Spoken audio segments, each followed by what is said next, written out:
Откако по неколку месечна голгота ќе успеа да стигнат до некоја земја на Европската Унија, мигрантите се соочуваат со натамошни тешкоти.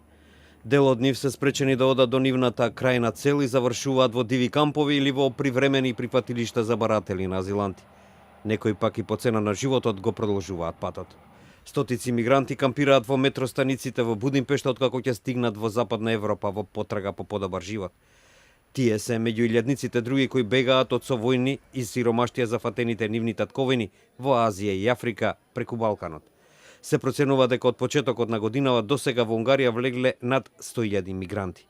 Над 93.000 од нив аплицирале за азил пред да го продолжат нивниот пат до побогатите земји на запад. Но се верува дека во Унгарија имало уште илјадници други кои воопшто не се пријавиле и илегално се обидуваат да ја минат земјата. Повеќето од мигрантите во Будимпешта пристигнуваат со возови од Белград. Тие влегуваат во Србија од Македонија, според некои податоци, тоа го прават околу 1000 мигранти дневно.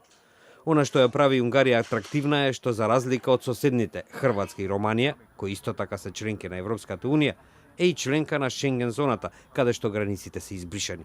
Јас сум од Авганистан и заедно со пријателот дадовме $12.000 на луѓе да не пренесат од Авганистан до Германија. Но кога стигнавме во Унгарија, не напуштија и сега не знаеме што да правиме, вели Азим, кој заедно со стотина други мигранти кампира на железничката станица во Будимпешта.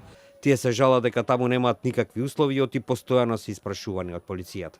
Повеќето мигранти брзаа да влезат во Унгарија, која соопшти дека за еден месец ќе ја запечати границата со Србија со ограда која ќе биде висока 4 метри, а долга 175 километри. Унгарскиот премиер Виктор Орбан изјави дека миграцијската политика на Европската Унија е нарушена и оти бранот на главно муслимански мигранти ќе има негативно влијание во неговата земја. Со слична судбина како мигрантите во Унгарија се соочуваат и оние кои во француското пристаниште Кале се надеваат дека преку тунелот под Ла-Манш ќе стигнат во Британија. Околу 3000 мажи, жени и деца чекаат во кампот кој самите го нарекуваат џунгла. Градот Кале деновиве стана фронтална линија на миграцијската криза во Европа, во која луѓе, главно од Африка, преку Медитеранот и Италија се во потрга по подобар живот.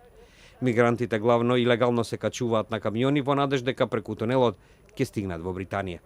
Деновиве нивниот број драстично се зголеми и само во една ноќ имало над 2000 обиди за минување на тунелот. Дел од нив не успеваат, но како што велат, наскоро повторно ќе се обидат.